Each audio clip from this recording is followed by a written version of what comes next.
Bismillahirrahmanirrahim. Assalamualaikum warahmatullahi wabarakatuh. Pertamanya saya terima kasih kepada pemain-pemain Nexus kita, wartawan Nexus kita kerana sudi hadir untuk untuk sambut sidang media yang kami anjurkan. Kami baru sahaja selesai mengadakan meeting yang khusus membicarakan dua isu yang sedang hangat diperkatakan, iaitu yang pertamanya adalah isu LGBTQ. Kita akan buat satu himpunan menjunjung kasih, ucapan terima kasih kepada Tuanku Sultan Selangor dan juga MAIS. Dan juga pada sebelah petangnya selepas solat Jumaat, kita akan adakan satu lagi himpunan untuk kita nak hantar memo kepada SUK, iaitu kurang lebih pukul 2 petang, 2.30 petang di SUK Selangor, untuk kita nak hantar memo membantah tentang cadangan nak mewujudkan kandang babi yang besar yang akan dipindah dan diadakan di Bukit Tegah, Selangor.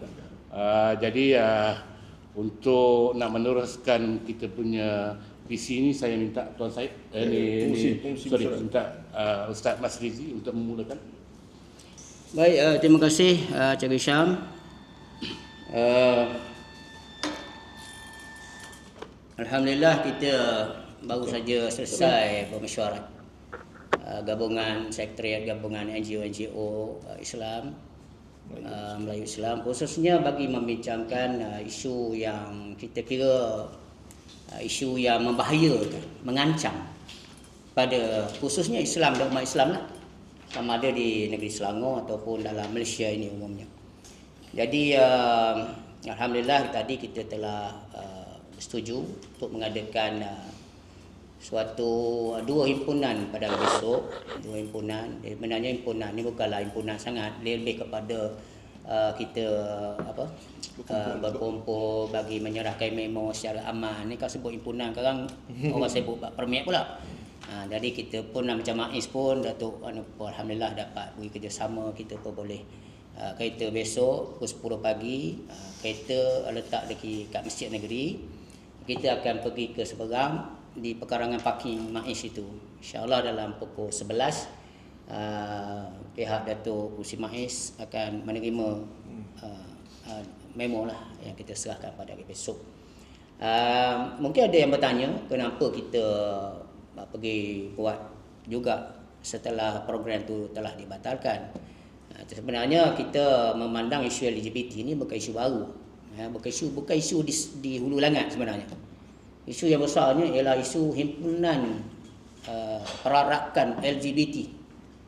Saya ingat tu kerajaan 22 bulan ke apa, yang berarak dari Sogo LGBT sampai ke dataran mereka, mempromosi secara terbuka.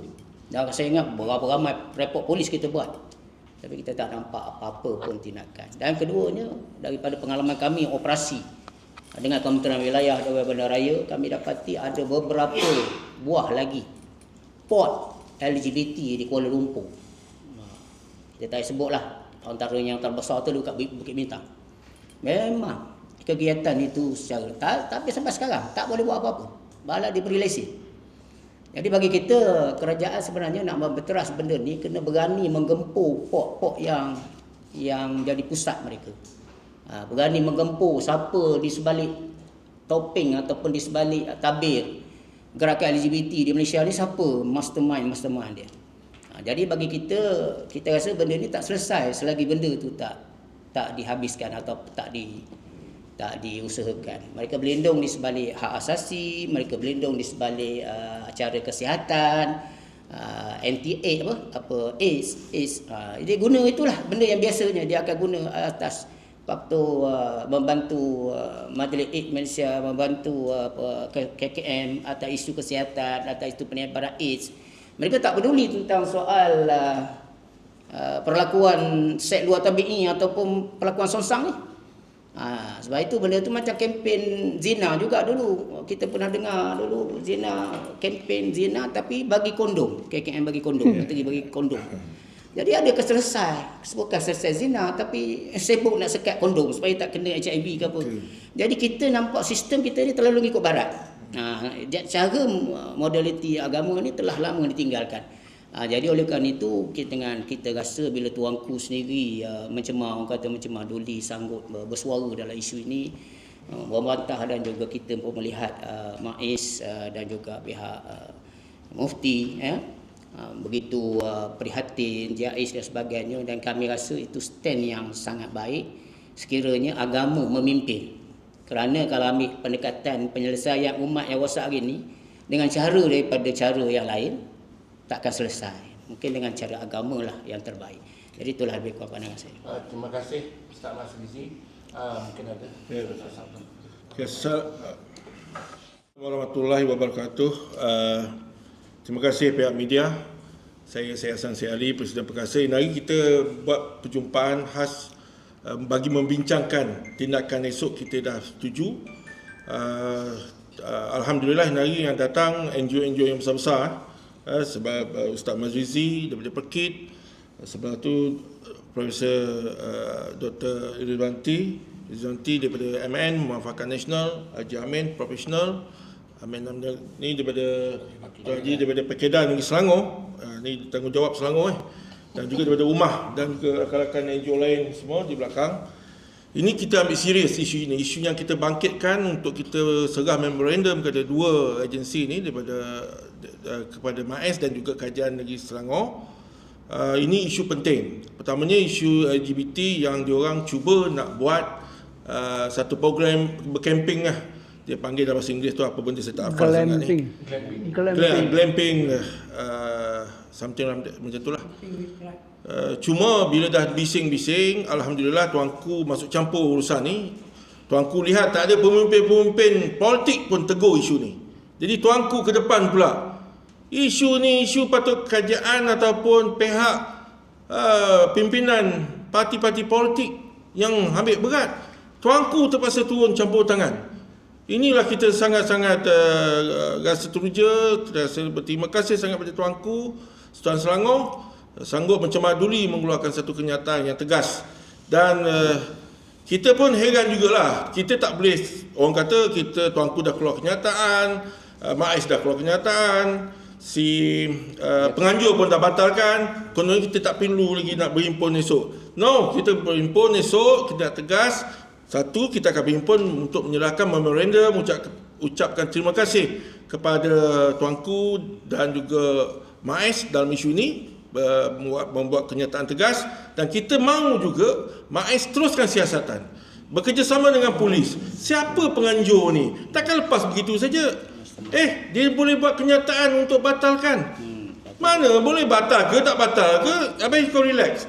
Kita kena cari siapa orang ni. Dia adalah orang yang telah sesat dalam segi agama Islam. Perlu ditarbiahkan, perlu dimasuk dalam camp untuk perbetulkan akidah diorang ni. Sekurang-kurangnya pergi ke Perkit punya camp. Minum air apa bacaan bersifat tu. Tak ada, betul. Takkan boleh lepas gitu saja. Dia terang-terang berani ke depan. Nak berdebat pula lagi. Tak boleh lah.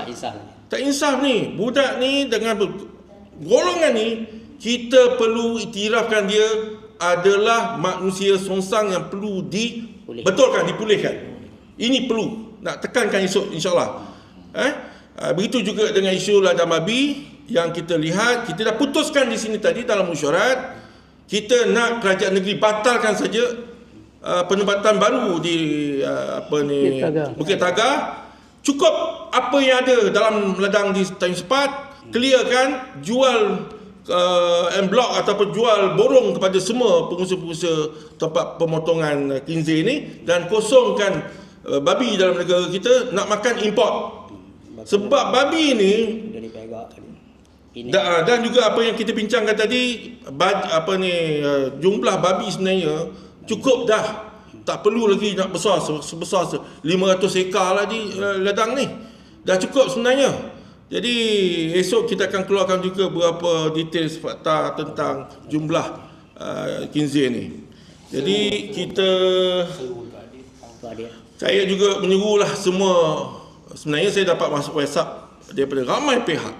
India, China, semua WhatsApp nak hadir esok. Kerana diorang pun tak suka dengan bau teruk apa semua ni.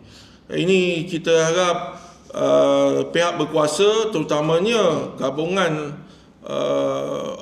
semua gabungan NGO-NGO, kita bangkit, kita desak supaya babi ni tak ada lagi di negara kita ni. Sebab benda ni penyakit. Kita biarkan penyakit, satu hari nanti ramai yang mati. Salah pengurusan. Tak betul ni, tak betul ni. Dah terlambat, orang dah mati. Bukit Pelanduk. Bukit Pelanduk, kita pernah ada peristiwa Bukit Pelanduk, dan ada satu tempat lagi dulu tu. Cukup-cukuplah. Makanlah babi import. Sekian, terima kasih.